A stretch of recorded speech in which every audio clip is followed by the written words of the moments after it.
አዲስ ሐዋርያ አዲስ ሐዋርያ አዲስ ሐዋርያ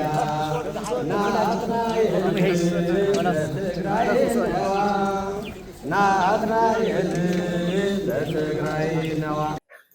በነሽተይ ነገር ንጻላ ዓብይ ነገር ሰብቀት ይልካ ምን ማረ ይካል በምንም ተአምር ከተምልጥ አይተኸለም وصرخ انت يمصو اسكا مازينا خنا تقاتلنا خنبر كم تعندو زولكم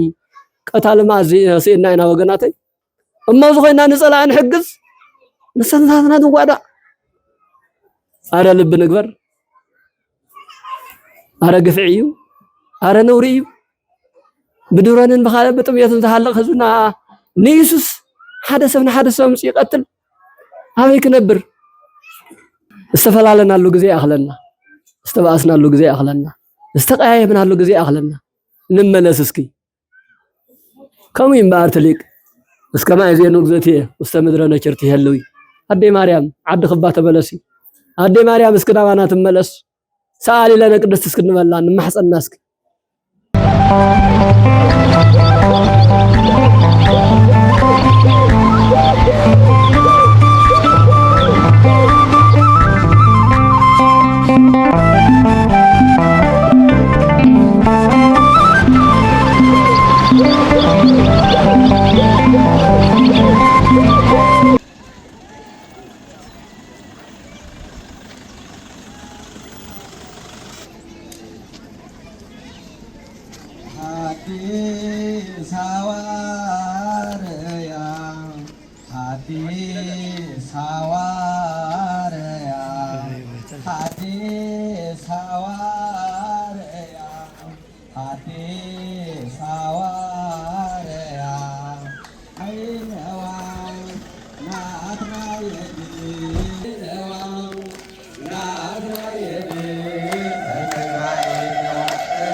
ናትናኤል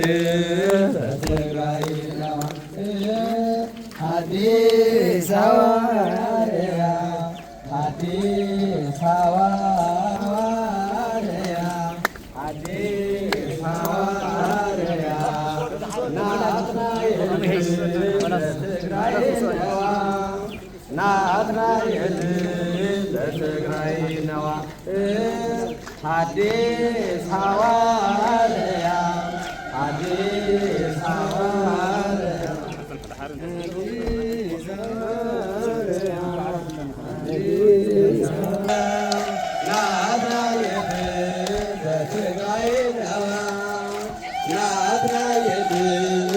ትግራይ ነው አዲስ ሐዋርያ አዲስ ትግራይ ነው ናትናኤል ዘትግራይ ነው ናትናኤል እሺ ንሃበልና ድሓን ደው ዒላትኩም ካብ ቀረባት ይኹን ካብ ርሕቋት ህዝበ ክርስቲያን ምእመናን ኣሕዋትና ወለዲ እዛ ንብረት እዚኣ ዝኣስራስ መርግን ከልዕላልና ይኸዚ ዝገዳም ቦታ ደገፍ ክትኾነ ኢልና እዚኣ ዝተኸልናያ ኸዝግን ወይ ሙሉእ ንብረት ቅርቡላ ምሉእ ዋገት ትርዋ ወይ ድማ ናይ ኸዚ ልሕልህ ለይሰብሎ ኾንኩ ክነልዕላ ኢና ስለልወልና ግን ለኸይትላዓልና ብፁዕ አባታችን አቡነ ለማናይ መጽዮም ንኽሎ ከላሙኑና ንሳና ክልምቡልና እዚኣ ኾይኖም لزمخور ولادنا أبزاو علزيا أقرنا يمنينا كقرواتهم كحقاتنا لهم كم ذي مسل حواتي. بسم الله وولد ومنفس قدوس أحد أملاك. كوراتن أما لا كرنا أتعلم كينكم بزي ميديا بيلكم تكتاتلون وهابتنا زغودلنا صرفنا سألنا ينقر كلنا فزونا إنا صاوعتنا قرب شجرنا نهزونا إنا نجلس هزونا دمو أبزد الله موهينكم كافتا زلاتكم كفيلكم كافتا زلاتكم كأنسكم أفتقراي ننبر وجناتكم لزعقهم من حجزكم ياهو نحمي تشدش عمتات أصنعكم ناد لهم نسق زيابير بزيابير فقاد ሕዚ ደሞ ብጣዕሚ ልብኻ ዝሰብር محزن زخانة رجعت كل جزء لمن كل جزء نحفرنا نفرحنا إن أجن قصلنا شجرنا أنت زين جرناكم نسخاتكم وانتوا لوانا جريه لون تاريخي نازلنا لما أنتي نايتي نا مدر أجازي أم مدر تجراي أم مدر إثيوبيا ناي مجمريا هاريا ناي مجمريا ليكوا باس زخانة بسوا قدوس أبنا أونا سلامة كساتي برهان كبر نعرف عاصمو زخانة قدامو أوزي أو تنبين عوي عدي يزركب أتقدام نسو زرد ألو زحق زلو قدمي استوسنوا عامتات استسرح عوي تمهرت بيت عوي تكال انهي وزحز زلنا له نزي تكازي أقلقلاتكم علدما عوي ترانسفورمر قدم 4 عامات تجازيو آتاو خينو تجازي دا آتاو يخون مبر ملو بملو أو تقباري وعلن كم تتريقوا اللهم أي تراخبا مستوى حيل إلكتريك زي تراخبلو أو تقبار زي وعلن مغنيات دمو حسرة جنزبيو مغنياتو أفتما أخل نسوت تورنت مستقاسة تتمزاب الهزبنا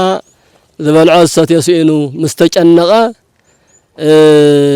هذه رسل حزن مرا أمو هيصقا نافت هزبي عينا مليسن مستهزبي مستمهصانات مستطمي هزبي لعلن تحتن يبها سلصنحه حزي ازي استجازء ترانسفورمر او تقبار كيو على سكال حزي صنيحو مالتي ابز رئيس زي دمو ناب 3 مليون زاكل توهيبو استجازء ترانسفورمر او تقبار نخوعل زدلي ماتريالاتات سلازي تمالئلو مليون سلازي تخفلنا 1 مليون زاكل 700 قلن شح زاكل سلازترفو زنز ترف زيات انت زي كفيلكم ገንዘብና ልዕልና ነወስደለና ስለዚህ ወለ መንግስቲ ዋ ከንደዛ አክል ዓብይ ትካል ከገልገለሉ ዓብይ ስራሕ ክሰርሐሉ ተባሂሉ ዝመፀ ልዕሊ 2 ሚልዮን ተኸፊልዎስ ተንዝ ጎደላ 1 ሚልዮን ዝጽጋዓ ገንዘብ ሰኣን ንሳተን እቲ ዝበዝሐ ገንዘብ ከባኽን ብስሩውን ተሰርሐ ትካል ንኸይሰርሕ ጠጠው ኢሉ ስለዘሎ እዚኣ ስለዘጸገመትና እዩ ቶም ገዳማውያን ውን ካብ ባዕሎም ምንም ዝባሃል ነገር ስለ ዘይብሎም መጽዮም ናይ ኣውነ ሰላማ መስቀል ሒዞም እዮም እዚኣ ኮይኖም ዝልምኑ ዘለው ኣነ ውን ኣጋጣሚ ምስ መጻኹ ከምዚኣ ጸገመላትና ምስ ወለኒ ተጸገም ናይ ተገዳም ጸገም ናተይ ጸገም እዩ ናይ ተህዝብ ጸገም ናይ ኩላትና ጸገም ስለ ዝኾነ ብፍላይ ደሞ ናይ መብራህቲ ጸገም መብራህቲ እንተዘየለ ምንም የለን ዓለም ትነብር ዘላ ፀሓይ ዝባሃል ዓብይ መብራህቲ ስለ ዘለ እዩ ፀሓይ መስቀል መተት ለይቲ እንትኸውን ግዳ አራዊት እዩ ዝኸውን ስለዚ ናይ መብራህቲ ጉዳይ ኩላትና ከንሓስበሉን ክንረድኦን ዝግባእ እሞ ኣብ በብዘለኹም ኮይንኩም ትከታተሉና ዘለኹም ደቂ እግዚአብሔር እዛ ነገር እዚኣ እዛ ገዳም እዚኣ ከነድሕና እንተ ኮይና ዘመን ቦታትና ከነብሩ እንተ ኮይኖም ዝነብሩሉ ነገር ንእሽተይ ነገር ክረኽቡ ኣለዎም ጾሞም ውዒሎም ምሸት ሓንቲ ሲሳይ ዕለት ናይ ዕለት ምግቢ ተድልዮም ነሳ ደሞ ካብዚኣ እያ ትርከብ أفت قدام منهم نجر زحرس مريت يلهم زلمع مريت يلهم قال ما لا يلهم أوزيا بجبر تسناي مسلم وهيس أجاب مخر استسرحت عباي تكالت صريحة كوا بكراي ذر كوا جنزب نساتني أنت شميتن أفت قدام كيدن سيساي إلت سركها بستدرخو أزيا أريسان تتعاصي أجن تقدامي عصو الله مالتي سلازي إذا قدام زي كي عصو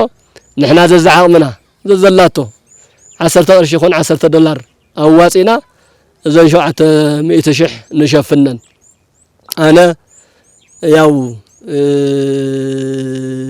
أبي كم نبري في اللات يجن كاو زمصاهم صيا كاو دقيدو كاو غلغله على لشح 50 شح قرشي كل خلكم يه زي اسمعكم ولدنا دمو أبزا سمو زيا منغستي نبرتون تيل على كاو إدنا انت وصت زبها لكم كتحجزونا حدرا زبل እግዚአብሔር ስሚና ጻውዒትና ነቅርብ ወለድና ገዳማውያን ቦታትና ይተጨነቁ አይተሕዘኑ ትማሊ ኻሊ መዓልቲ እዩ ሎሙ ኻሊ መዓልቲ ጽዋሕ ደሞ ኻሊ እዩ እግዚአብሔር ናይ ተስፋ አምላክ እዩ ባዕሉ ደቀል ለዓይሉ ህዝቡ ለዓይሉ እቲ ስራሕ ባዕሉ ክሰርሕ እዩ ንስኻትኩም ጥራሕ ታተለመደት ናይ ጸሎት ግዜኹም ናይ ሰዓታት ግዜኹም ናይ ቅዳሴ ግዜኹም ኣጠንኪርኩም ጸልዩ ንስኻትኩም ጸልዩ ህዝብና ደሞ ንኣኻትኩም ዝኸውን ምዃነ ይስእንን ሞ በርትዑ ኣጀኹም ክንብለኩም እንደሊ ህዝብና ግን እዚኣ ሰሚዕኻ ኣይተሕፍረናን ኩሉ ግዜ ተሕፍሩናን ብፍላይ ውጭ ዓዲ ዘለኽን ደቅና ኣቡነ ሰላማ እዩ ካልእ ኣይኮነን ኣቡነ ሰላማ ማለት ከምቲ ቅዱስ ያሬድ ኣብ ድጉዑ ዝገለጾ ብርሃን ምድሪ ኣጋዚ ናይ ምድሪ ኣጋዚ ብርሃን ኢሉ ገልጽዎ ስለዚ ንዓድና ብሉ ልቡናና ዘብረህ ዓድና ዘብረህ ሐዋርያን ቅዱስ ነቦ ገዳሙ ከመይሉ ይጸልምት ገዳሙ ከመይሉ ይጠሚ ገዳሙ ከመይሉ ይዓኑ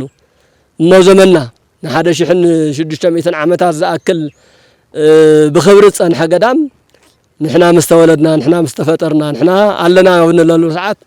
እቲ ገዳምና ከዓኑ የብሉን እሞ እዚኣ መሰረት ጌርኩም ሓደራ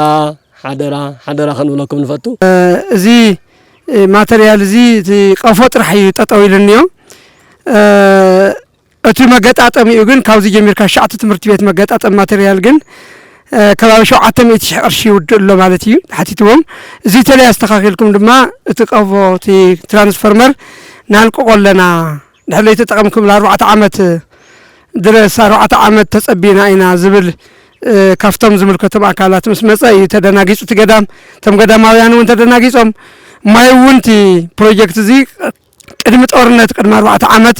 ጀሚሩ ተስተኻኺሉ ነቲ ገዳም መጠወር ኢለን ካብ ሞዓይ ነፃናት ጀሚሩ ጽቡቕ ከተማ እውን ብጣዕሚ ዝፈትዎ ፕሮጀክት ኮይኑ መጠወር ኢለን ምስ ጀመራ ጦርነት ምስ ተፈጠረ እንደገና እቲ ዝነበረ ናብኡ ዝድጎም ላፍቱ ናይ ሰብ ህይወት ምድሓን እየን ገጸና ዚረን ስለዚ ሕዚ ግን ካብ እዚ ትዘይርከብ ንብረት እቲ ማተርያል ግን ብዓለም ዘለኹም ምእመናን ድሕሪ ኢልኩም ኣቲኹም ወይ እዚ ታሪካዊ ስራሕ ኣብ ሓፂር ግዜ እቲ ዝተጀመረ ፕሮጀክት ለቲ ገዳም ዓብይ ተስፋ እዩ እንዳባ ሰለማ ማለት ብዓለም ደረጃ ንዓለም ዛብሩሁ ኣቦ ብፍላይ ብናይ ኣክሱም ስርወ መንግስቲ ዘመን መጽዮም ምስ ተሰዓቱ ቅዱሳን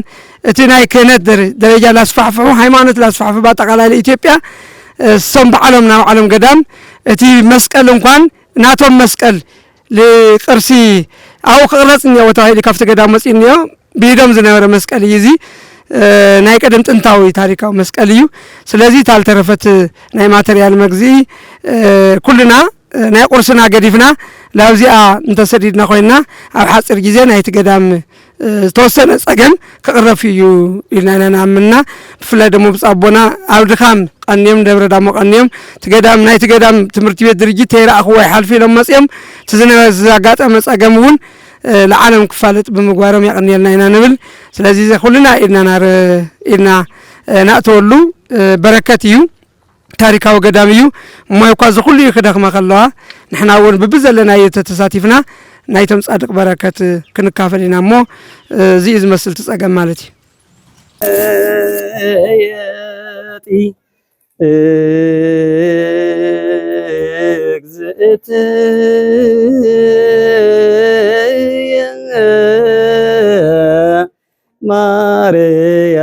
ማርያም ሀገረ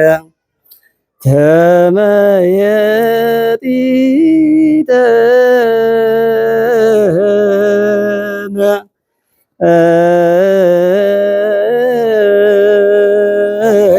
የጢ እግዝእት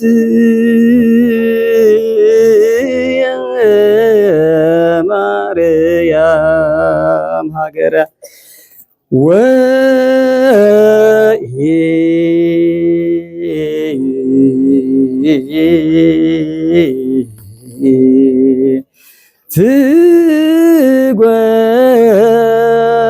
ትጓንድይ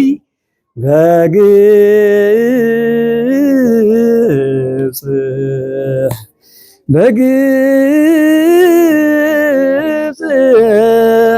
ከመዘ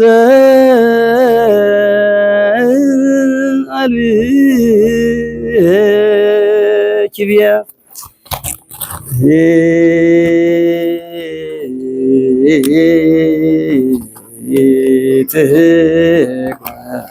ትጓንድ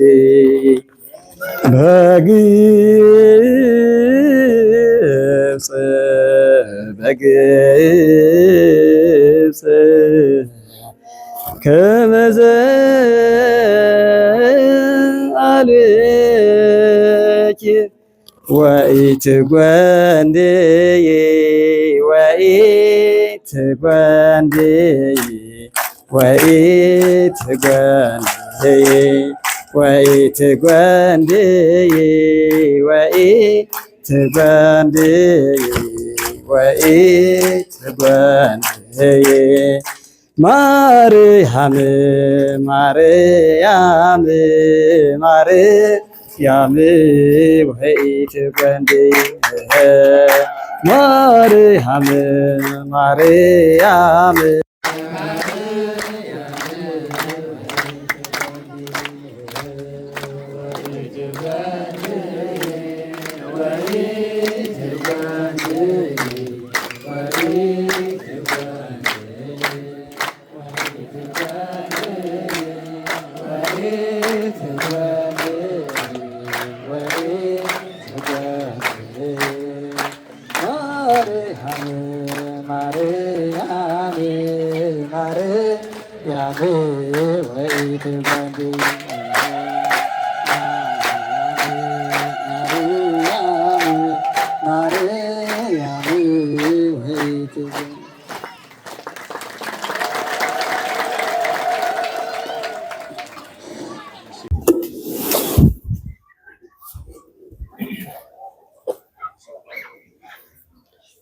በስመ አብ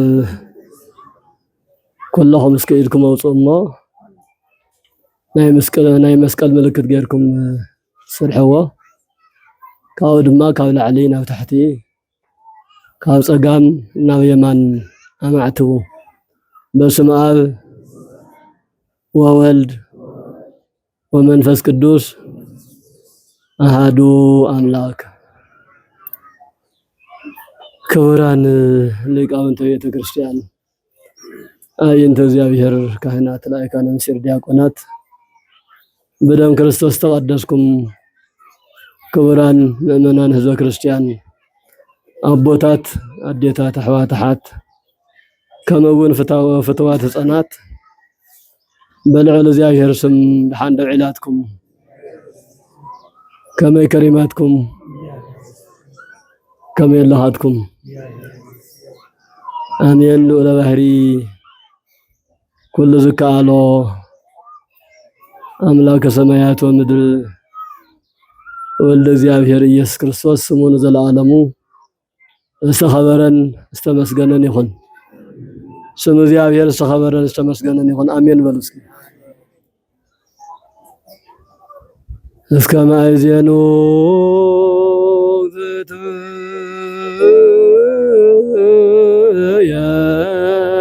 ማርያም ውስተ ምድረ ነጭር ትሄልዊ ሀገረ ጭናው ገሊላ ይተዊ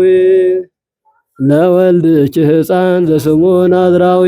ለክብረ ቅዱሳን በከመ ይብየ ወዝያን ዜናዊ እምግጽ ይፄውዖ ረማዊ እስከ ማእዜኑ ትነብሪ እስከ ማእዜኑ እግዝእትየ ማርያም ውስተ ምድረ ነጭር ትሄልዊ ሀገረ ጭናሁ ገሊላ እትዊ ለወልድች ሕፃን ዘስሙ ናዝራዊ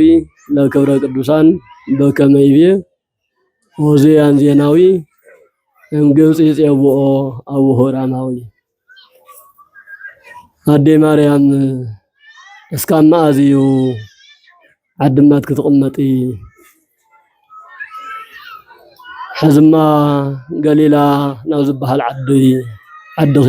ኣቦኺ እተው እምበር ንትፍቅር ወድኺ ራማዊ አቦኡ ንክብረ ቅዱሳን ክኸውን ወዝያን ከም ዝተናገሮ ነዓ ዓድኻ ተመለስ እናበለ ይፅውዕ ኣሎ እሞ አዴ ማርያም እስካብ መዓዝኺ ዓድኺ ዘይተኣትዊ ዝብል ካፍቶም ሊቃውንተ ቤተ ክርስቲያን ሓደ ሊቅ ዝደረሶ ብፍላይ ኣብዚ ወቕቲ እዚ ኣብዚ ሰዓት እዚ እቶም ሊቃውንቲ ቤተ ክርስቲያን ብፍላይ ሰንበት ኩሉ ግዜ ዝዝምርዎ ዝናገርዎ ዝዝንትዎ ዘመስግንዎ ቃል እዩ እግዚአብሔር ተፈቂዱ በዝርእስ እዚ ንእሽተይ ነገር ክንነጋገር ኢና ታዋና ናይ ለማዓንቲ ናይ ትምህርትና ርእሲ አዴ ማርያም እስከ መዓዝ ዓዲ ኸዘይተኣቱ አዴ ማርያም እስክበሉ አዴ ማርያም እስከ መዓዝ ዓዲ ኸዘይተኣቱ እስከ መዓዝ ዓዲ ኸዘይተመለስ ስለ ቃሉ ናይ እግዚአብሔር ስም ዝተባረኸን ዝተቀደሰን ይኹን መምህር መጋቤ ሃይማኖት መምህር ናሆሰናይ بزجرم ملكع أفت ما جرشة بس إحنا سمعنا يوز جرم رأس حزام يوم نام هروهم صنيحهم أتم شخ مزخبدكم مكرا ولعل مكرا فتنا ولعل فتنا سدت ولعل سدت تميت ولعل تميت باستفلا لي ملكع تساق يزلهم شخ مزخبدكم حساب مدراوي حساب زጨነቀኩም كل ነገር ገደፍኩም ናባይንዑ أنا كقللكم بزبل أو وንጌል ማቴዎስ ምዕራፍ 10 حددي ቁጥር 28 ብዝተመዝገበ አምላካዊ ቃል እና ነገርهم ጸኒሖም አብቆሽ بعل موبايل سب موبايل بدقصن حلو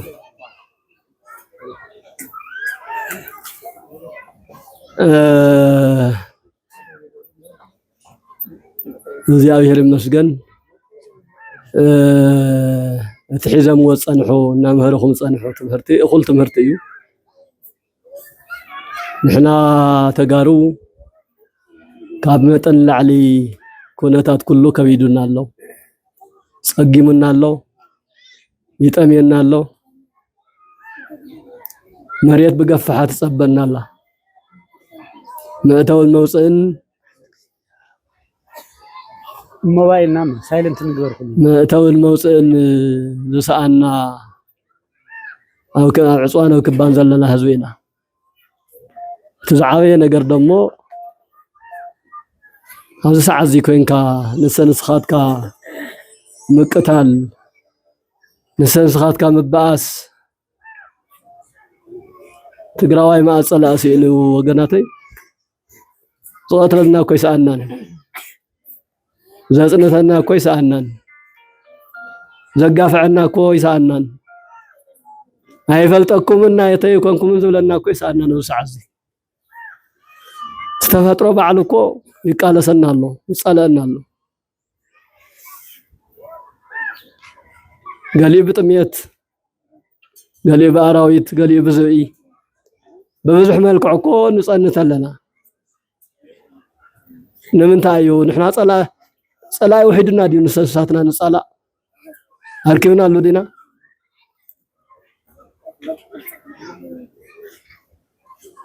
ብዙ ኾነ እንታይ ክድብል ናፍቲ ናይ ትምህርት ርእስና ክንምለስ እዚ አዴ ማርያም እስከ መዓዝ ዓዲ ኸዘይትምለሲ ዓዲ ኸዘይተኣቱ ዝብል ብሕቶ ምልክት ዝተቀመጠ መዝሙር ቅዱሳን መዝሙር ሊቃውንቲ እዩ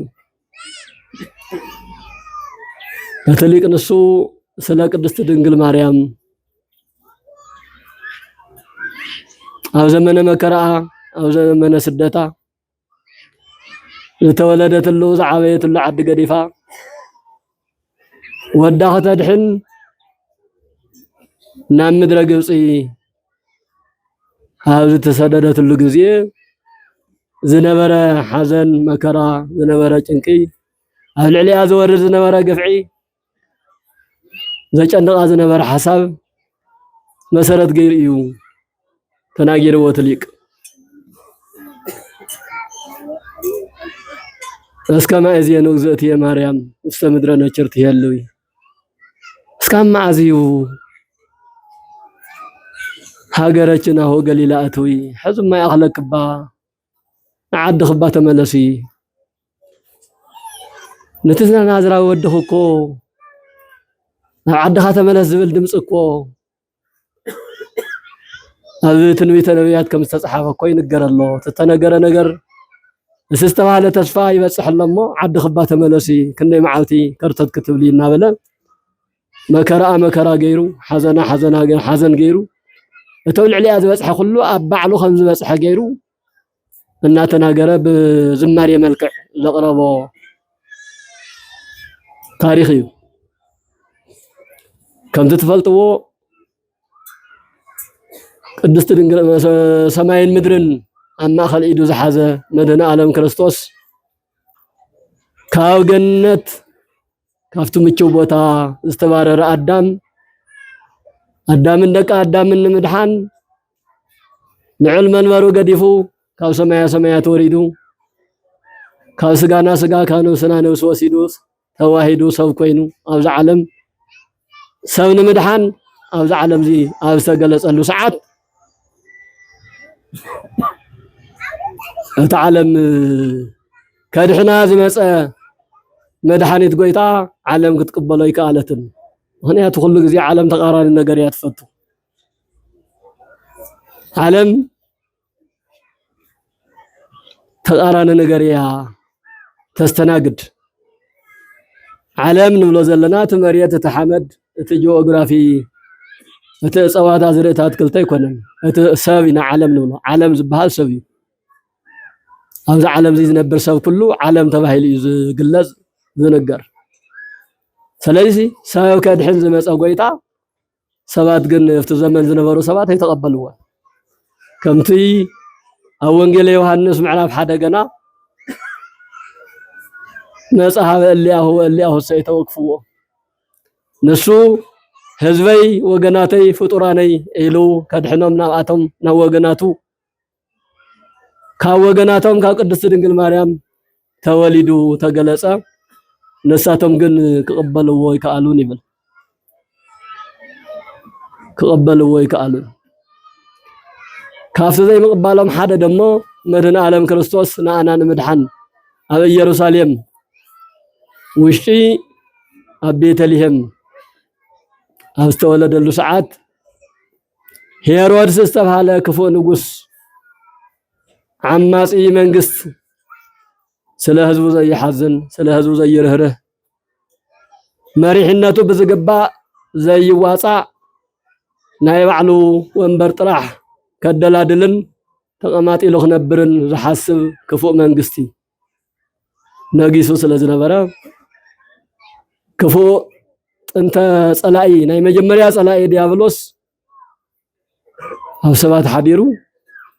ኣብ ሄሮድስ ሓዲሩ እዚ ዝተወለደ ህፃን ኣቀዲሙ ትንቢት ዝተነገረሉ ነብያ ዝተነበየሉ ንጉስ ተባሂሉ ዝጽዋዕ ህፃን እዩ እሞ ነዚ ሰብዚ እዚ ህፃን እዚ እንተ ዓብዩ መንግስተይ ክሕድገኒ እዩ ስልጣነይ ክወርሰኒ እዩ ኢሉ ስለ ዝሓሰበ ገና ህፃን እኮ እዩ ወዲ 2 ዓመት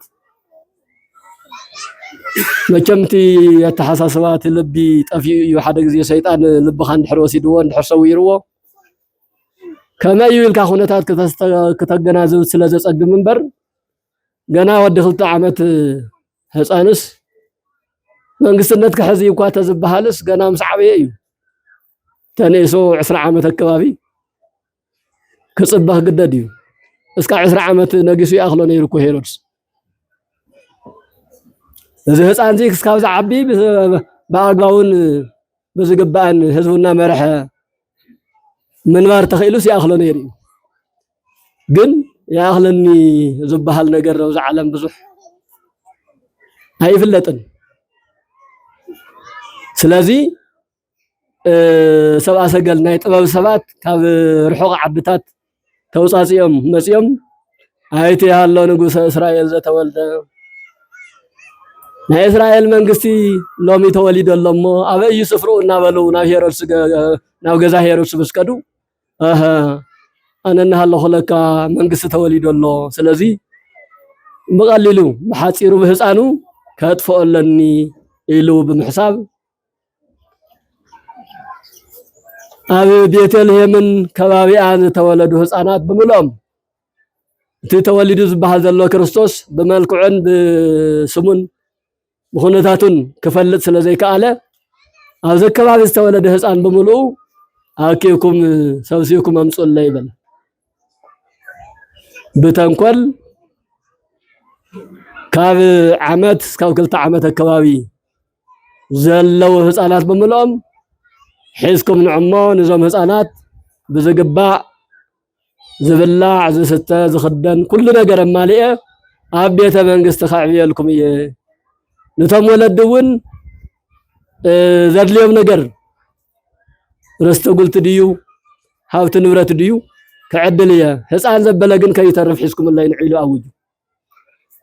ሰምዕ ኣለኹም ነኹም ቦታተይ መቸም ናይዚ ዓለም ሰብ ዝኾነ ትብላዕ ኣላ እንተ ተባሂሉ ተስተላ እንተ ተባሂሉ ክትወሃቢ አንተ ተባሂሉ ምስታው ሆውተስ እንታይ ኮንተ ሉላ ይግምትን ኣይሐስብን ጥራህ ክትበልዕ አንተ ተባሂሉስ ከበልዕና ተባሃለና በለ ይዝብላዕ ኣይኮነን ድዩ ሕዚዚ ክፉእ መንግስት እዚ ህፃናት ክወድ ኢሉ እዩ ህፃናት ክቀትል ኢሉ እዩ እቲ ሓደ ኢየሱስ ዝበሃል ህፃን ፈልዩ ብፍላት ስለዘይ ከኣለ ዘለው ህፃናት ኩሎም ተወዲኦም ኣብ ማእኸል እቲ መንግስት ክኸውን ተባሂሉ ተሓሰበውን ኣብኡ ክመውት ኢሉ ሓሲቡ እምበር ወለድ ብምልኣቶም ማንታ ዝወለደት ይኹን ሰለስተ ዝወለደት ሓደ ዝወለደት ይኹን ክልተ ዝወለደት ተኣኪቦም ደቆም ሒዞም ናብ ቤተ መንግስት መፅኦም እንዲያውም እቶም ውላድ ዘለዋ ውላድ ሒዛ ውላድ ዘይብላ ደሞ ካብ ውላድ ዘለዎም ተለቂሓውን ህፃን ሒዛ ኸይዳ ህፃን ተለቂሓ እርዳእታ ክቕበለሉ ርስቲ ጉልቲ ክወሃብ እዩ ነቲ ህፃን እውን ዝግባኦ ክረክብ እዩ ንስኺ ክልተ እኒአኹ ሰለስተ እኒአኹ ሓደና ኣይሃብኒ እሞ ወሊደ ወላድ እየ ኢለ ናብቲ ቤተ መንግስቲ ክኣቱ ትዝወሃብ ነገር ክቕበል ብድሕሪኡ መሊሰ ወዲ ክረክበክ እየ እናበለት ህፃን ዘይብላ እውን ህፃና ተለቅሐት ህፃን ዘለዋ ደሞ ናይ ባዕላ ሒዛ ናፍቲ ቤተ መንግስት እንተ ተመፀ ዝብላዕ ዝስተ ይኮነን ተቐሪቡ ፀንሐ ሰይፊ ካራ እዩ ተቐሪቡ ፀኒሑ ኣፍቲ ዓለት ንሳ 144,000 ህፃናት ብሓደ መዓልቲ ረጊፎም የደንግዝ ዶ ክንበልዕ ኢሎም ማለት እዩ ክንሰቲ ኢሎም ክንቅበል ኢሎም እርዳታ ክወሃበና እዩ ተባሂሉ 144,000 بحد معلتي منم زي يفلطوا ህፃናት منم حاتياس زي يبلهم ህፃናት منم نور زي يبلهم ህፃናት ماتويኦም موصيኦም مهدميኦም زي يفلطوا ህፃናት مبعلتهم كات يكونس بولدهم بديهم تحقيفهم مصيهم كم زي نبروا انتخنوا تعدن الساعه بيتلهم تبحال عدي او راجع صعدان قيحن حبر خويناو عيلاي بخلت ነገር صعدان قيحن دم ህፃናት كم وحج كم غرف كم وحج انت وحج دم تلبسو بذي دم وديتات طوان حالي زملاء طوبن سينن نحلوا بعلتن تفسو صعدا حالي بحدا قص دم ودم انتاي مخبهل ناي ولاد مكرا ناي اديتات مكرا ناي زعلم زي مكرا كتبلع لك تستي لك كركب يلك كم زي عينت ነገር ተጋጠመካ እንታይ ትብል እዚ ሁሉ ነገር እንትኸውን እቲ ህፃን ጎይታ ኢየሱስ ክርስቶስ ግን መልአከ እግዚአብሔር ተገሊጡ ዮሴፍ ከምቱ ኣብ ማቴዎስ ወንጌል ምዕራፍ 2 ተጻሒፉ ንረኽቦ ንዛ ህፃን ወእሞ ወሁሩ ውስተ ምድረ ግብፅ ዮሴፍ አዲው ድንግል ማርያምን ህፃንን ሒዝካ ካብዚ ተለዓል ርጉም መንግስቲ ተላዒሉ ህፃናት ይውደእ ኣሎሞ እዚ ህፃን እዚ ያመዓልቱ ከይመውት ሒዝካዮ ናብ በረኻ ናብ ምድረ ግብፅ ተጓዓዝ ተባሂሉ ኣዴ ማርያም ምስ ቅድስቲ ሰሎሜ ምስ ኣረጋዊ ዮሴፍ ስንቅዶ እንታይ ዶ እንትበሃል ዝበሃል ነገር ብዘይ ምትሓዝ ሞት ይመፅእ ኣሎ ክፉእ ንጉስ ተፈጢሩ ኣሎ ተባሂሉ ዓዳቶም ገዲፎም ካብ ኢየሩሳሌም ካብ ምድረ እስራኤል ናብ ግብፅ በእግራቶም ተጓዒዞም ዓዶም ገዲፎም ን3 ዓመትን 6 ወርሕን ዝኣክል ኣብ ከርተት ኣብ ስደት ኣብ ጥምየት ኣብ ብዙሕ ሰቆቃ ፀኒሖም 3 ዓመትን 6 ወርሕን ምስ ተፈፀመ እቲ መንግስተይ ከይሕደግ ኢሉ نظام 144,000 ዝኣኽሉ ህፃናት ዝወደአ መንግስት ሞይቱ ገና ህፃን ተወሊዶ ኣሎ ዓብይ ክነግስ ይሉ ህፃናት ዝቀተለ መንግስት ሞት ንመንግስተ ይብል ንቀይሕ ይብል ንጸሊመ ይብል ንሃፍታም ይብል ንደኻ ይብል ንኹሉ ማዕሮ ዘስተናግድ መንግስት እንተሃልዩ ሞት ዝበሃል መንግስት ፍትሓዊ ዝበሃል መንግስት ኣብ ዓለም ሞት ጥራሕ እዩ ሞት ንኹላትና ማዕረ ዝወስድ ሞት ኣሎ በዓል ስልጣን ይኹን ድኻ ይኹን ሃፍታም ይሉካ ይፈርሐካ ስልጣን ለካ ኢሎ ይፈርሐካ ድኻ ኢሎ ይንዕቀካ ንኹላትና ብማዕረ ዘስተናግድ ሞት እዞም ኩሎም ህፃናት ዝወደአ መንግስት ንባዕሉ ሞት መፅኡ ወሲዱ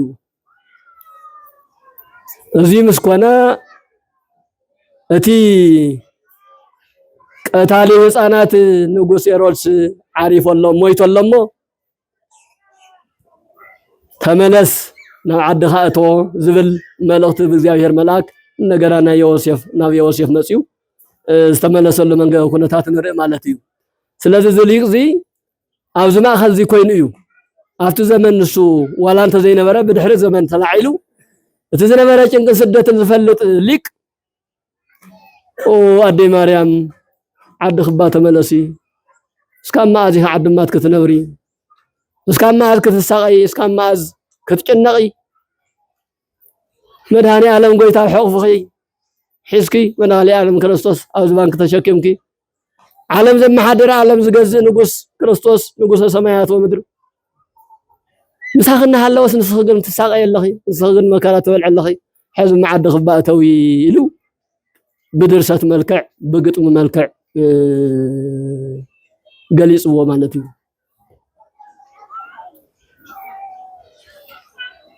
انبار كوران دق እግዚአብሔር ምእመናት አፍቲ ደራሲ ይኹን አፍቲ ድርሰት አይኮነን ተዓብይ ትኹረትና ተዓብይ استمرنا نحن بعلتنا ማእዚና ዓድና ንምለስ نسامع نحن معلتنا نافت تخكلኛ ተሐሳስባ ማእዚና ናአቱ ክንደይ ሰብ ዝተሰደደ ሰበሎ ስደት እንትበሃል ካብ ሓደ ቦታ ናብ ሓደ ቦታ መኻጥራሕ ከይመስለኩም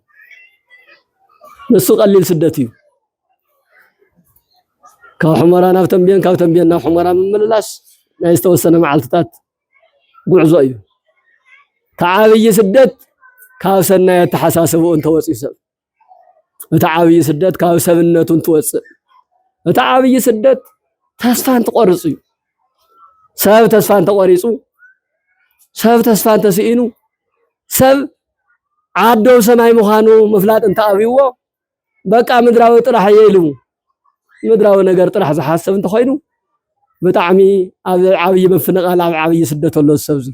ማእዚና ናብ ልቡኑ ዝምለስ ማእዚና ናብ ኣይምሮና ንምለስ ማእዚና ነስተኻኸል ኩሉ ግዜ ተምሃሮ ኮይና ድና ክንነብር ካብ ተምሃርነት ወፂና ሓደ መዓልቲ መምህር ይንኸውን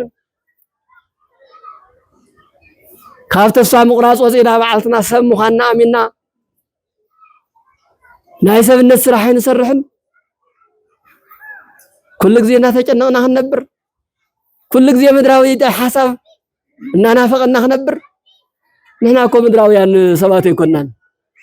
ንግዚኡ ኣብ ምድሪ ጸኒሕና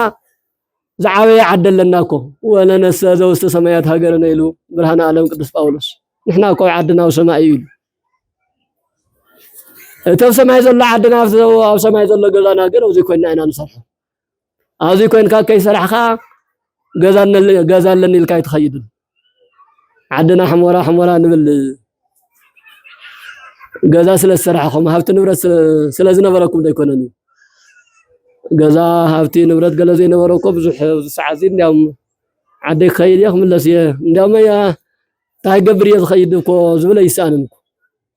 ዝነበሮ ናይ ስራሕ ልምዲ ዝነበሮ ናይ ስራሕ ልምዲ ዘለዎ ገዛ ዝሰርሐ ሃብቲ ዘጥረየ ግን ዓዱ ይናፍቀሎ ብልክዕ ኣብዚኣ ኮይና ስራሕና ያ ሰማያዊ ገዛ እንተዘይሃልያትና ማእዚና ናብ ሰማይ ንኸይድ ኣይንብልን እን ቅዱስ ጳውሎስ እኮ ማእዚና ናብ ሰማይ ንኸይድ ኣብ ክርስቶስ ኣምላኸይ ክኸይድ ይናፍቕ ኣለኹ ይብል ነይሩ ኣብ መልእክቱ ቅዱስ ጳውሎስ ኣነ ክልተ ነገር ይረኣየኒ ኣሎ ናብ ዓደይ ናብ ክርስቶስ ናብ ኣቦይ ክኸይድ ይደሊ ኣለኹ ንኣይ ድማ ንሱ እዩ ዝሕሸኒ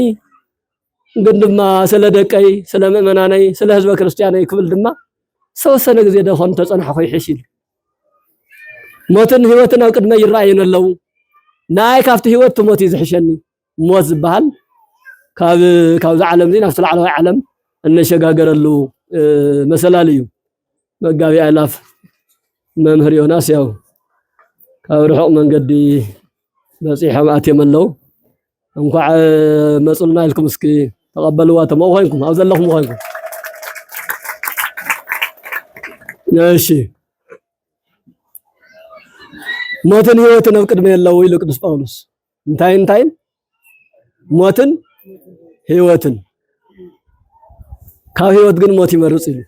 ትንሕና ንፈልጦ ሞት ኣይኮነን እተው ዘሎ መቕነ ኣጋጢሙ ትብልዎ ዘለኹም ሞት ንሱ ኣይኮነን ንሱ ሞት ዕረፍቲ እዩ ይብላይለት ንቐታል እምበር ሓደ ተላዒሉ ብእምኒ ጨፍጨፈካ ብጥይት ኣሕረረካ ወይሉ ንትቐታሊ ወይሉ ንትጨፍጫፊ ወይሉ ንትክፉእ ዝሓስብ እምበር ዘሞተሳ ይረፈኮ ኢሉ ጠቢቡ ሲራክ ዝሞተማ ዓረፈ ተገላገለ እንታይ ደኒህና ኣብዚ እንታይ ዶ ንሰምዖ ይኹን ንሪኦ ነገር እኮ ዘሐጉስ ነገር እኮ የለን ኣብዚ ሰዓት እዚ ኣብዚ ግዜ እዚ ዝኸደማ በቃ ብፍላይ ብስርዓት ዝነብር እንተነይሩ ስጋ ወደሙ ተቐቢሉ ንስሓ ኣትዩ ይህን ተባሂሉ ተመኺሩ ክርስቲያን ኮይኑ ዝጸንሐ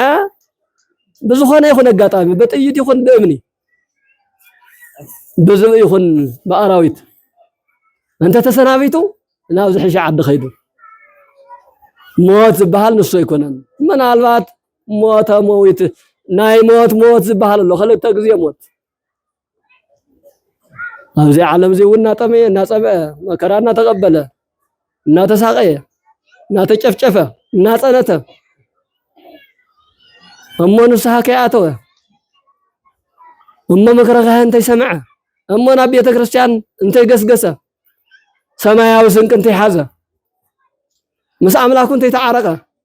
እቲ ከቢድ ሸኽሙ እንተይቃለለ እንተ ሞይቱ ግን ሓደ ሞተው ዝየሎ ናብ ወሪደ መቃብር ናብ መቃብር ዝወርደሉ ሞት እቲ ዝገደደ ሞት ደሞ ናብ ሲኦል ዝወርደሉ መንገዲ ደሞ ንሱ ከይኸውን እዩ ክንጥንቀቅን ክንልብምን ዝግባአና እና ቅዱስ ጳውሎስ ሞትን ህይወትን ኣብ ቅድመ የለዉ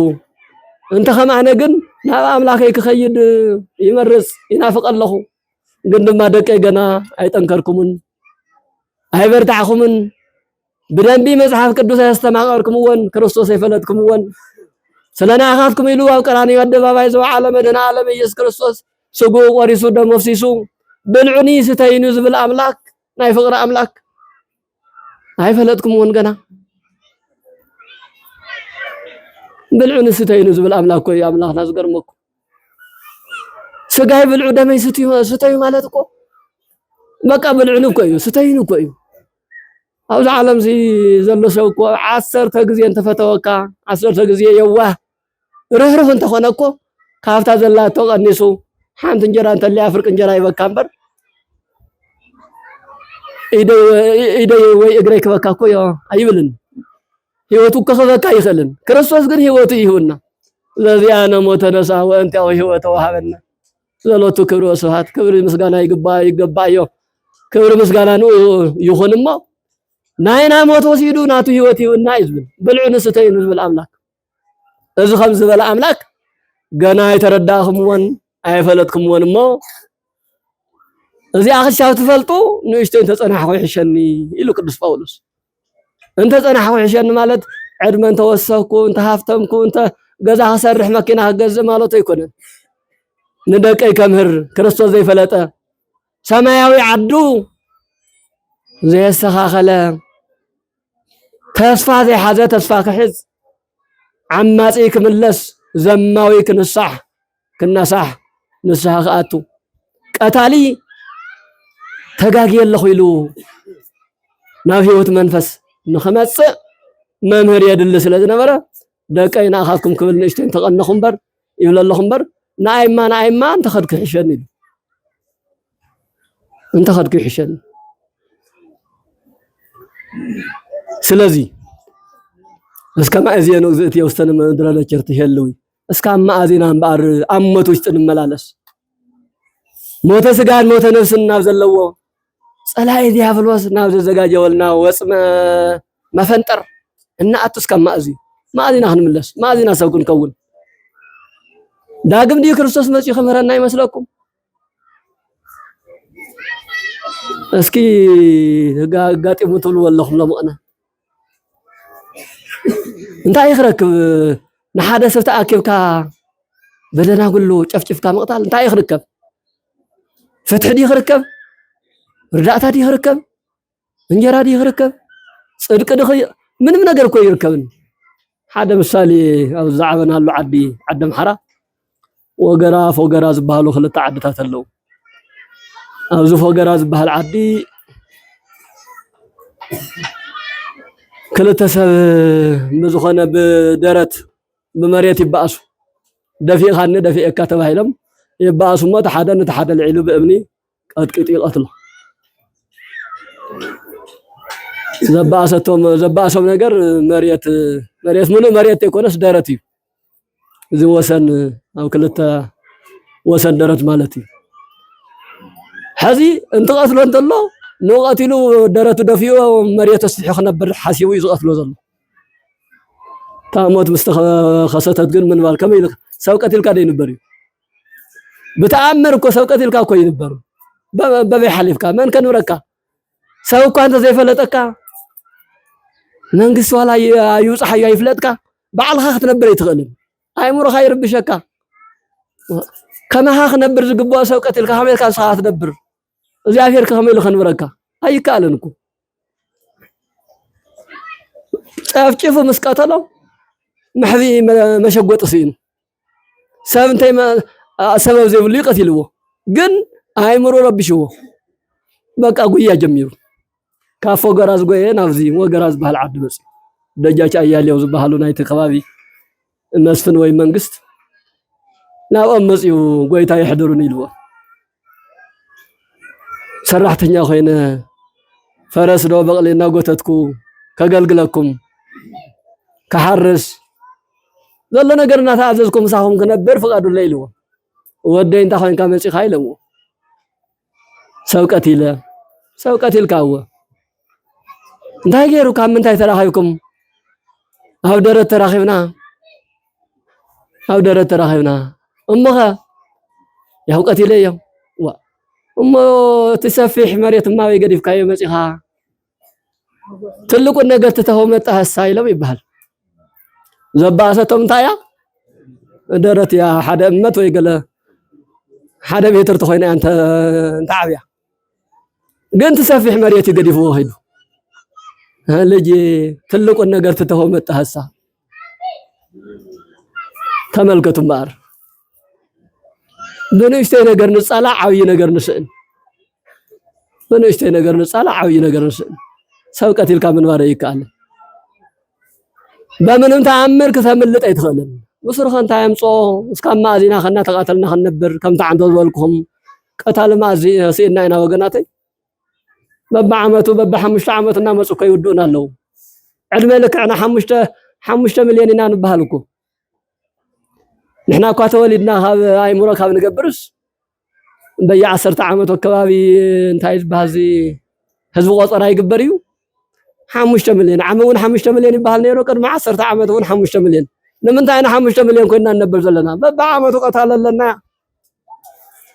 በብዘ ክፍለ ዘመኑ ንቀተለና ንጸንተለና እኮ ማዕጽላሲ እናና ማዕጽቀታለሲ እናና እማዙ ኮይና ንጸላ ንሕግዝ ንሰንታትና ንዋዳ አረ ልብ ንግበር አረ ግፍዕ እዩ አረ ነውሪ እዩ ብድሮንን በኻለ በጥምየትን ተሃለቕ ህዝብና ንኢየሱስ ሓደ ሰብ ይቀትል አበይ ክነብር ሰብ የለይ ድዩ ዝዓዲ ዓብይ ዓዲ ደይኮነን እዩ ክንዲ ዝኣክል ሰብ ተሳይኖሎ ዝመክር ዘስተምር ግደፉ ዝብል ብስሩስ በዓልትና ስለባ ማደ ይኮንና እና ወለደይ ተፈጥሮ በዓል እኮ ይዋገአና ኣለሁ መስከረም መጀመሪያ አካባቢ እስተኸሰተ ነገር ይሰማዕኹም እንዲኹም ወላዲት እደ ኣብ መከራ ኣብ ከንዳ ውሽጢ ኮይና ኣብ ከንዳ ፀኒሳ ኣብ ከንዳ ወሊዳ ገና 2 ዓመት ከይኣኸለ ዝመፅኡ ሒዙ እንትኸይድ ንሳ ወዳ ክትዕንግል እንጀራ ክትጋገር ከይዳ ወዳ ብዝእ ተበሊዕን ትጸንሓ አቦ ተጋረላይ ኮይኑ መሬት ዓዱ እንትሕሉ ህፃን ወዱ ኣብ ከንዳ ብዝእ እንትብላዕ ሰማዕኹም እንዲኹም ኣበይ ድናኔና እዚና ሰማዕናስ ንሕና ክንበኣስ እዚና ሰማዕስ ዝበኣስ ሰብ ዝቀትል ተፈጥሮ በዓል እኮ ይቀትረልና ኣሎ ክንደይ ብሕማም ይጸንት ኣሎ እኮ ማእዚና ናብ ልቡናና ንምለስ ናል ማለት እኮ እዩ ወይዛሃትኩም ባወለደይ ናብ ልቡናና ባል መለስ ሰበብ ባንኾን እቲ ኩነታተይ ንሪኦ እንደለና ዓለም ባዕላ እኮ ትሕቆን እኮ እያ ዘላ እንታይ እያ ክትወልድ እንታይ እያ ክትምስእ በብሰሙን እኮ ርእደ መሬት ይኽሰት ኣሎ ከቢድናያ ኮለና ዛ ዓለም እዚኣ ከቢድናያ ማለት እኮ እዩ ክሽከመና እኮ ይከኣለት ክትፈፅመና እኮ ትፅዕር ኣላ ባዕላታ ዓለም እዚ ሰሚዕና እዚ ርኢና እንተዘይተመሊስና ሰብ እንተዘይኮይና ንኣና ክብል ማመን እዩ ክርስቶስ ዲ ካብ ሰማይ ክወርድ ሕዚ ክርስቶስ እኮ ዳግም ክመፅእ እዩ ግን ንፍርዲ እምበር ንትምህርቲ ኣይኮነን ዝመፅእ ቅድሚ ሕዚ ሰብ ንምድሓን ንምምሃር ሕጊ ስርዓት ንምስራዕ እዩ መፅኡ ድሕሪ ሕዚ ዝመፅእ ግን ከከም ወይፈድዮ ለኩሉ በከመ ምግባሩ ከከም ተግባሩ ንቀታሊ ናይ ቅትለቱ ዋጋ ንዘማዊ ናይ ዝሙቱ ዋጋ ንዓመፀኛ ናይ ዓመፁ ዋጋ ንጻድቕ ናይ ጽድቅ ዋጋ ንመገልገሊ ናይ አገልግሎት ዋጋ ንመጽዋቲ ናይ ምጽዋት ዋጋ ክኸፍል እዩ ዝመፅእ እምበር ከምህረና ኣይኮነን ዝመፅእ በመኑ ኣስተማስላ ለዛ ትውልድ ኢሉ ክርስቶስ ኣብ ወንጌል ማቴዎስ ምዕራፍ 11 ኣብቲ ቅድም እናምህሩና ፀንሑ ናብ ድሕር ተመሊስና ኣብ ቁፅሪ 11 ከባቢ ጀሚርና እዛ ትውልድ እዚኣ ብምንታይ ክምስላ ኢሉ ክርስቶስ መድህን ዓለም ክርስቶስ ኩሉ ዝከኣሉ ኣምላክ ሰብ ኮይኑ ምስ ተገለፀስ እቲ ክድሕን ዝግባኦ ሰብስ ክድሕን ንምድሓን ድልው ኮይኑ ይረኸቦን ዝግጁ ኮይኑ ይረኸቦን ሓደ እንተበለ ብኻሊእ ቋንቋ ይገልጽዎ ገለ እንተተባሃለ ብኻሊእ መንገዲ ይግለጽ ሃለይነ ለክሙ ወይ ዘፈንክሙ አስቀውቀውናሂ ወይ በከይክሙ በመንቺ አስተማሰላ ለዛት ትውልድ እዛ ትውልድ እዚኣ ናይ ዘመን ዚ ትውልድ ናይ ዘመን ዚ ሰብሲ በምንታይ ተረዳኽዋ በምንታይ ተማሃርክዋ ይዝሕሽል እንሆ ዘፈን ግጥም ገጢምና ናይ ደርፊ መልክዕ ዘለዎ ነገር አቅሪብና ሆን ተበልና ዝደርፍ ስዕስዕ ሰበይ ተረኸበን ኣይተሓጎስን ነው ዞም ሰባት ተባሓዘን የምነው ተባሂሉ ናይ ልቕሶ ግጥም ተገጢሙ እንተ መፀ ደሞ ዝበክቡ ነው ተረኸበን ሃለ ደሪፍናልኩም ክትስዕስዑ ይከኣልኩም በኺና እውን ክትሓዝኑ ይከኣልኩም እንታይ ዳይና ክንብለኩም ኢሉ ክርስቶስ እስመ መጻ ዮሐንስ እንዘ ይበልዑ ይሰቲ ዮሐንስ መጥምቀ መለኮት ቅዱስ ዮሐንስ እንታይ በልዕ እንታይ ሰተየ ብጾም ብጸሎት ብቀኖና በብሕትውና ኮይኑ ከምህረኩም ጀሚሩ ጋኔን ቦቱ ይልኩምዎ ጋኔን ኣለዎ ጋኔን ዘየብልዕ ጋኔን ይሕዝዎ ይልኩምዎ ብሎ ዮሐንስ ን27 ዓመታት ዝኣክል ኣብ ምድረ በዳ ኣብ ገዳም ብጾም ብጸሎት በብሕትውና ፈጣሪኡ እናገልገለ ጸኒሑ ኣምህር ተባሂሉ ናብ ኢየሩሳሌም ከተማ ምስ ኣተወ ኣይበልዕን ኣይሰትን ምክንያቱ እናበልዕና ሰተየ ዓበየን ሰብ ዝለመደ እዩ ዝገብር ጾም ዝለመደ ጾም እዩ ዘብዝሕ ጸሎት ዝለመደ ከናፍሩ ናብ ጸሎት እዩ ዘዘውትር መብልዕ ዝለመደ ደሞ ኩሉ ግዜ ሃውን እዩ ኩሉ ግዜ ክበልዕና እዩ እንትን ዝብል ዮሐንስ ብጾም ብጸሎት ስለ ዝዓበየ እናጾመ እናጸለየ ከምህሮም ምስ ጀመረ ዘየብልዕ ጋኔን ሒዝዎ ኢሎም إذا علم نجا سوق زقرب كوي أنت وليها خالي بلكا سو أنت الكادم خالي بلكا قانين بوتو زي العقانين حزوا ينبر كمان لحظة نير يلم تفر تقبل ويكال كريستوس دما إن ولع الناس تيم مس هاتان مس مسبحان بب خذها إن ترخبه ساتم زبلع ونا بلع ساتم ستي ونا ستي كما أتم كوينو ناون خسحهم كل وطم أنتي كما أتم كوينو قربهم نو دما انتي لمو نوابلائي وساتايا وين أركب صبحان وهاتان زي ما بلعتنيا ستاي مس هاتان زعرخ مس قرصن مس نغادون زوعل لوتو سبحات كبر مسغانا نسم يكون املاخنا زي مسكون امبار كريستوس اذا تولد زيا اذا حزب زي بمنታይ የማመስሎ ዮሐንስ ከበልዐ ከሰተ ከምሮ ጀሚሩ زي مبلع زي مستايو كم حاتي اتقصيرو سيطان الله تبهيلو انا دما بلينا بلع خو نساتهم ساعتهم من مال جميره بلعتنيا ستاي ارك مصبحان ارك حطان تبهيله انتي ما يعز حشا ذات ولد زي انتي يحشا درفو سيم تدرفوا الله تسعسع بخياتهم سيم زبك نغرم سيم انت نغروا هاي تبكي تحزن بمن نجي استمثل ذات تولد انتي تبها ذات تولد زي او لبنا انت اياتي وغناتي انتينا خوينا ما ازينا عدنا نملس عدنا حمر ايكودن ايتعشو منالبات ناي انتس ناي استوسنا عمتات مسرتاوي عدنا وسمايو مسرتاوي زخنا عدنا وسماي زلو دمو اوزي كوينا اينا نسرحو እሱ ደሞ ከቢል ስራሕ አይኮነና ስሚንቶ ዶ ተንዲኖ ዶ ካለ ዘድልዮ ገዛ አይኮነን ሰማያዊ ገዛ በቢ ሰዓቱ በበዋኑ ዘቀያየር ናህር ዕዳጋ ዘሸግር ሸክም ዝኾነ ነገር የብሉን ሰማያዊ ገዛ እንሰርሕ በቃሊሉ እንሰርሕ እዩ ሃፍታም እንድኻን ማዕረዝ ዝተናገደሉ ገዛ እዩ ዘለና ሰማይ ገዛ ሃፍታም እንድኻን በዓል ስልጣንን ተራሰብን بمعرنة زرخوه أنا بعد سلطان يلكا زي تخفسلو من كما زي توللو دخا يلكا تصفى زي تورصلو أي هدا صلي مدفرنج دو حبشا دو زبحال زي فلالي سماياوي غزالنا تسماياوي غزانا أوزي كوينا إنا نسرحو بمنتاي زي بمدراوي ماتريالات يكونن بتان نخلا ካህን በክህነቱ በአስተምህሮቱ በጸሎቱ ምእመን በጉልበቱ በጥበቡ በሀፍቱ ሀፍት ተዘይብሉን በሰናይ ተሐሳስቡ ያገድ ብዙሕ በመሃበ ይኮነን ታትኸላ ነገር በመግባር በመተሐሰሳብ በመተሐለላይ በመረደዳ ይቅረኒ በመባል በይነይ ክበልዕ በዘይ መባል በይነይ ክሰት በዘይ መባል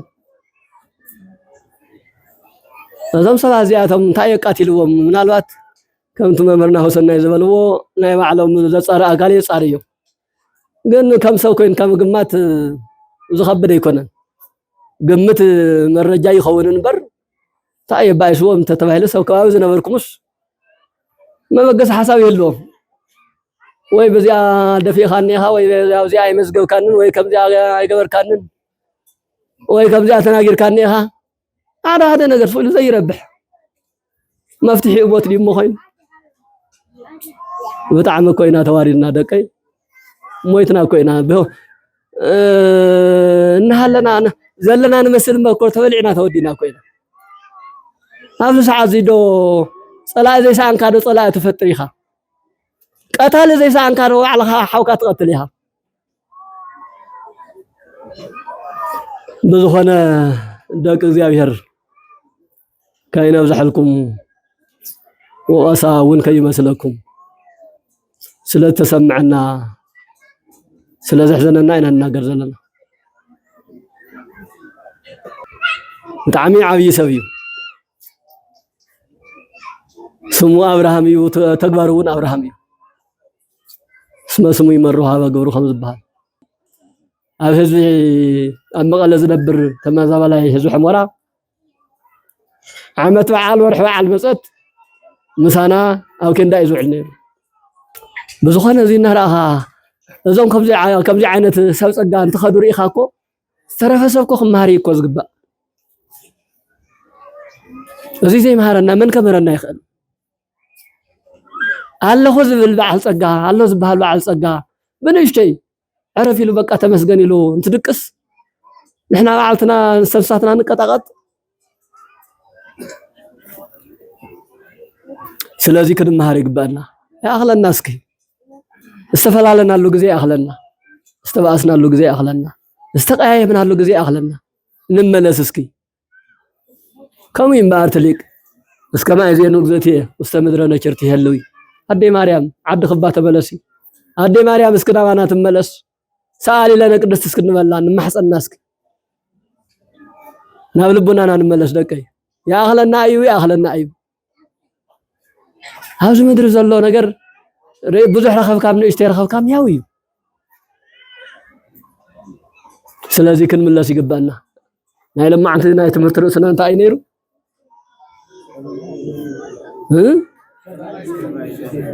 هاشي بقزو بياتا كناتو ممرانو اسكما يزينو ግዘትየ ውስተ ምድረ ነቸርቲ ይህልዊ ናብ ትግርኛ እንታልና ኢና መሊስናዮ አዴ ማርያም እስክበሊ እስካማ አዚ ገዛ ሀዘይ ትምለሲ እስካማ አዘና ናብ ሰናይ ተሐሳሰባና ዘይንምለስ እስካማ አዚና ንጻላ እስካማ አዚና ንቃተል እስካማ አዚና ዜና ሞት ንሰምዕ